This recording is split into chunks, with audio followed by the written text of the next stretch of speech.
சிரமங்கள் வருகிற நேரத்தில் அந்த கண்ணீரை துடைக்கிற கையாக எங்களுடைய தலைவருடைய கை இருந்திருக்கிறது. அது பட்டா வழங்குவதாக இருந்தாலும் சரி, புயல் வெள்ளமாக இருந்தாலும் சரி, இவர் மானியம் கொடுப்பதாக இருந்தாலும் சரி, விவசாயிகளுக்குரிய அந்த மானியம் கொடுப்பதாக இருந்தாலும் சரி, சமூக நல திட்டங்களாக இருந்தாலும் சரி, நாம் சொல்லி கேட்பதை விட அவராக கொடுக்கக்கூடிய வள்ளலாகத்தான் எங்களுக்கு இருந்திருக்கிறார்கள். அவர் ஆட்சியில் மக்கள் சிறப்பாக இருந்திருக்கிறார்கள். அந்த ஆட்சி மீண்டும் வரும், மீண்டும் வரும். அப்படி வருகிற நேரத்தில் நீங்கள் கோபித்துக் கொள்ளக்கூடாது. அப்பாவை காணும் என்று சொல்கிறீர்கள். அவர் வருகிற நேரத்தில் பல பேர் நீங்கள் இங்கே இருக்க மாட்டீர்கள், நாங்கள் இருப்போம் என்று சொல்லி நன்றியோடு அமர்கிறேன். நன்றி, வணக்கம். மாண்புமிகு அவை முன்னவர்கள். மாண்பு பேரவைத் தலைவர் அவர்களே, நன்றாகத்தான் பேசினார். இறுதியாக பேசுகிற போதுதான் குதர்க்கமாக கொஞ்சம் பேசியிருக்கிறார்கள். இந்த ஆட்சி மீண்டும் வரும் என்று சொன்னீர்கள். என்றைக்கும் உங்கள் ஆட்சி வராது. நம்முடைய தமிழக முதலமைச்சர் வெற்றி தளபதி இருக்கும் வரை உங்கள் தலை தூக்க முடியாத தமிழ்நாட்டில்.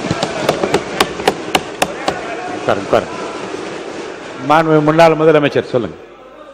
சொல்லுங்க மாண்பு முன்னாள் முதலமைச்சர், உங்களுக்கு தான் அனுமதி அளிக்கிறேன். மாண்பு முன்னாள் முதலமைச்சர் பேசுறீங்களா?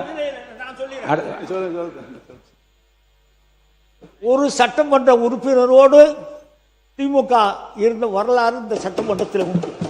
ஒரே ஒரு சட்டமன்ற உறுப்பினரோடு திமுக எப்படி விழுமோ, விழுந்த வேகத்திலே அப்படியே எழுந்திருக்கக்கூடிய கட்சி தான் திமுக. மாண்பு அவை முன்னவர். மாண்பு பேரவைத் தலைவர் அவர்களே, ஒரு சட்டமன்ற உறுப்பினரை ஆரம்பித்து ஆட்சி நடத்திய நீங்கள் இன்று எதிர்க்கட்சியிலே அமர்கிற நிலையை தமிழ்நாட்டு மக்கள் உருவாக்கி விட்டார்கள். இனி உருவாக்கி கொண்டே இருப்பார்கள். மாண்பு முன்னாள் முதலமைச்சர். மாண்புமிகு பேரவைத் தலைவர் அவர்களே, இங்கு முன்னாள் முதலமைச்சரை பற்றி ஒரு விவாதம் இருந்தது. புரட்சி தலைவர் எம்ஜிஆர் அவர்கள் முதலமைச்சராக இருந்த நேரம் அவருடைய தலைமையில் இங்கு சட்டமன்ற உறுப்பினராக இருந்தவர் முத்தமிழறிஞர் அவரை பற்றி அவர் பெயரை சொல்கின்ற பொழுது புரட்சி தலைவர் அவர்களை எழுந்திருந்து சபையில் அந்த உறுப்பினரை பார்த்து, கலைஞர் என்று தான் நீ சொல்ல வேண்டும், நீ வாபஸ் வாங்கு, மன்னிப்புக்கள் என்று சொன்னார்கள். அந்த மாதிரி கண்ணியமிக்க சபைகள் இந்த சபையில் நம்மளுக்கு முன்னாலே வழிவகுத்து தந்தவர்கள். ஆட்சிய கண்ணியத்தை நாம் காப்பாற்ற வேண்டும் என்று அனைத்து உறுப்பினருக்கும் நான் கேட்டுக்கிறேன். மாண்புகு பேரவைத் தலைவர் அவர்களே, மாண்புகு முன்னாள் அமைச்சருக்கும் தெரியும், அவரும் அன்றைக்கு அமைச்சராக இருந்தவர். 1977 புரட்சி தலைவர் இந்த புனித கோட்டையில் அமர்ந்ததற்கு பிறகு அவர் உயிரோள்ளவரை திராவிட முன்னேற்ற கழகம் வெற்றி பெறவில்லை என்பதுதான் வரலாறு.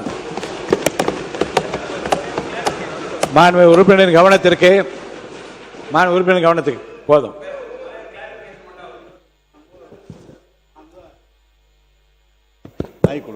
மாண்பு அமைச்சர் அவர்கள், அவர் இருக்கிற போதே 80 பாராளுமன்றத்தில் மகத்தான வெற்றி திராவிட முன்னேற்ற கழகம் பெற்றது. அவர் இருக்கிற போதுதான் 86 நடைபெற்ற உள்ளாட்சி தேர்தலில் திராவிட முன்னேற்ற கழகம் முழுமையாக வெற்றி பெற்றது என்பதை தெரிவித்துக் கொள்கிறேன். மாண்பு பேரவைத் தலைவர் அவர்களே, மாண்பு ஒரு அமைச்சர் அவர்கள் இங்கே குறிப்பிடுகிற போது, முன்னாள் அமைச்சர் குறிப்பிடுகிற போது குறிப்பிட்டார்கள், 80 நீங்கள் நாடாளுமன்றத்துக்கு சென்றீர்கள், ஆட்சியை கலைத்தீர்கள். கலைத்ததற்கு பிறகு மீண்டும் அவர்தான் தமிழ்நாட்டின் நிரந்தர முதலமைச்சர் என்ற வரலாற்றை படைத்தவர் புரட்சித் தலைவர் எம்ஜிஆர்.